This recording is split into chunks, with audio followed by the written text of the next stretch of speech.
was saying nga kanina about yung credible opposition. So what's your ideal, or if do you have anyone who are credible opposition, or if not, what's the ideal credible opposition for that? Look at it this way. He is my friend. He is my friend. Imagine lang ninyo, mga kababayan, kung meron lang 3 o 4 pa na kagaya ni Dante Marcoleta sa Kongreso, I don't think they will be able to do what they're doing with such impunity. I'm not endorsing Dante, but he's my friend.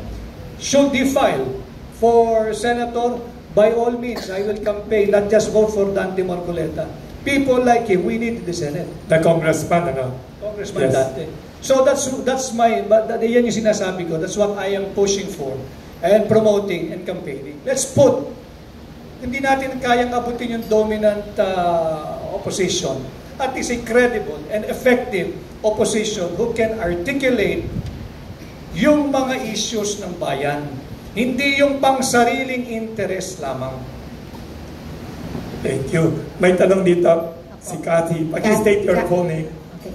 Cathy Cruz po from DZEXA lang ating katupunan at tuklasinnatin.net. Gusto ko lang din puntahan yan, sir, kasi ako po ay isang talagang botante ever since na nagsimula po akong bumoto hanggang ngayon.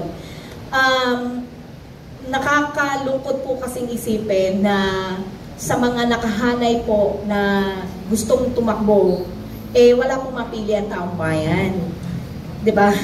Totoo naman po yun. At sabi nyo nga ngayon, si Congressman Marcoleta, maganda pong ehemplo ng masasabi nating talagang maprinsipyo at ano. Based on my personal assessment of him, yes. I know him, he's my friend, and yung pinakikita niya lately, talaga namang maisog, brave, may paninindigan, matapang, and hindi siya nagsasalita para lang magsalita. Yes. Sorry, ano ibig sabihin ng maisog? Sorry. Maisog is brave. Brave. Brave. Yes. So, Bisaya pala yan. Nakikita ako, personally, that's how I look at Dante, Tom Dante Marcoleta. Pero among other na nandyan ngayon, na nakapwesto po ngayon, nakaposisyon at nagpapahiwatig na gusto nilang tumakbo, meron pa po ba kayo na pwedeng i-endorse sa tao? Kasi I'm sure marami po mga sumusuporta po sa inyo na tinitignan po kung sino rin po yung susuportahan ninyo at posible na yun din yung suporta ng taong bayan. I think just like you, I also have to be patient and wait until the last day of the filing, and let's see kung sino yung full cast of those who will be aspiring to be senator. Another question na lang, sir. Ang isa po sa nagiging problema natin kung sino yung popular, sino yung kilala, sino yung laging nasa harap ng kamera, mga dyaryo, pahayagan at social media, ang madalas na kilala lang ng taong bayan. Pero yung ideas para maging isang mahusay na lingkod bayan, mukhang yung po yung nakakaligtaan ng taong bayan.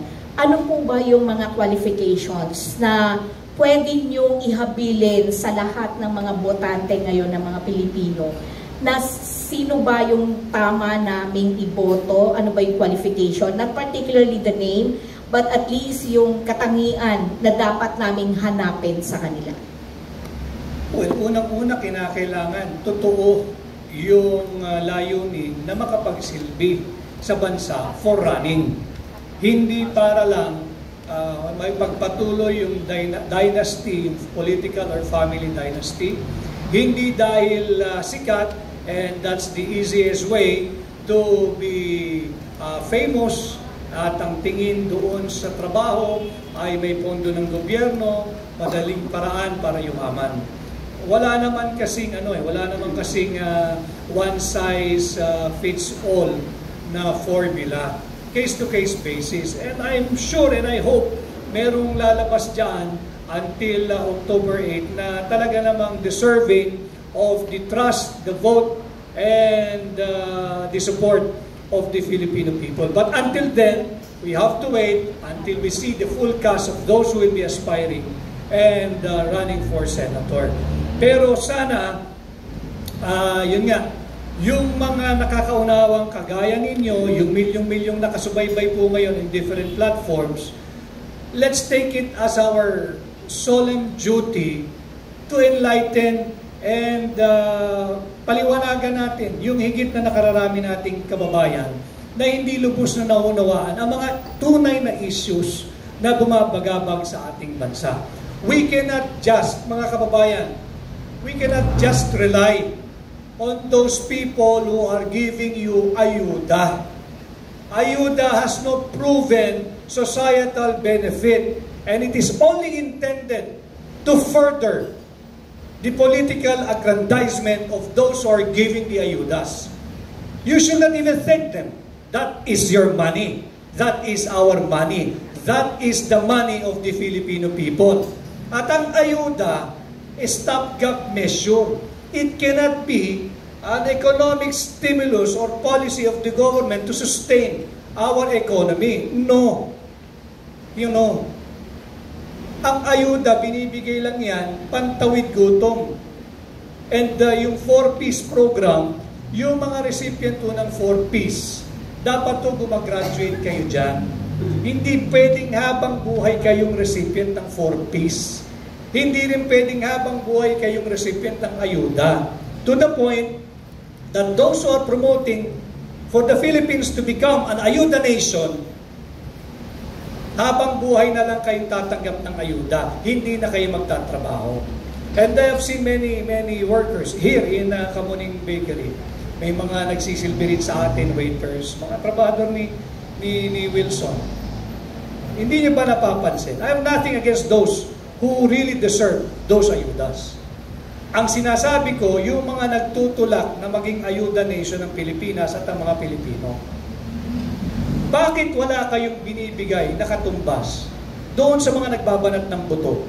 Kagaya ng waiter, kagaya ng busboy, kagaya nung nasa service industry.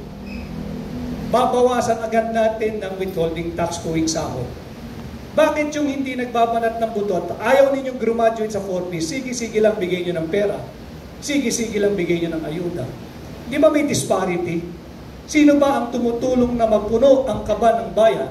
Hindi ba yung nagbabayad ng buwis? Bakit wala tayong binibigay na similar stopgap measure or ayuda doon sa mga nagtatrabaho na higit marami din naman? Because yung mga nagtatrabaho, yung mga nagbabayad ng buwis, hindi nila kayang i-manipulate yung isipan, yung damdamin at hindi kayang bilhin yung dignidad, prinsipyo at pagkatao. Kaya pinipilit nila ayuda lang. Again, not because for any proven societal benefit, but rather for their own political aggrandizement. Sir, last Maganda lang, sir. sinabi. Kung magkaroon ka ng pagkakataon, sir, granting na maging senador ka, ano po yung gusto mong gawin? Like for example, pabor ka ba na amendahan o tanggalin ng ipila? At ano ang gagawin mo para matiyak mo na ang ating bansa ay mapaunlad pagdating sa ekonomiya? At anong gagawin mo pagdating sa foreign policy? And another thing is sa ating mga scientists and mga researchers po ng ating bansa. Dahil malaki po ang brain drain po natin according doon sa mga nakalap ko pong impormasyon mula sa mga dalubhasa natin. Importante na lahat ng nagsasabi na mahal ang bansa at gusto magsilbi sa bansa, sa bayan, kailangan klarado yung vision niya kung saan niya gustong tahakin ang ating bansa. And I think it's not wrong na maihambing mo yung ating bansa sa ating mga kapitbahay. I also want one day to see, I hope in my lifetime, that we will reach the status of our neighbors in terms of progress, in terms of infrastructure, in terms of public transport. Kung hindi man 100%, at least magsimula lang 10%, 20%. Ang tinig ko ngayon, ang tinig namin sa maisog at ng mga like-minded individual may seem to be just a whisper, lacking the power of a shout. Hindi kasing lakas ang bulong namin ng isang sigaw. Subalit, ang bulong na yan has the power to call your attention. That whisper has the power to call back your center, to call you back into your center. Natauhan tayo. And hopefully, lahat naman ng pagbabago ay nagsisimula sa isang bulong. At ang bulong na yan, pag nagsama-sama with like-minded Filipinos, ay magiging isang ganap na sigaw. Enough for those who are in power to really hear the voice of the Filipino people saying, tama na ang korupsyon ninyo. Pagod na ang Pilipino sa kahirapan. Gusto rin naming umunlad kagaya ng ating mga kapitbahay. Tigilan nyo na yung political dynasty. Tigilan ninyo yung inyong greed na mapanatili sa pwesto habang buhay. Follow up sa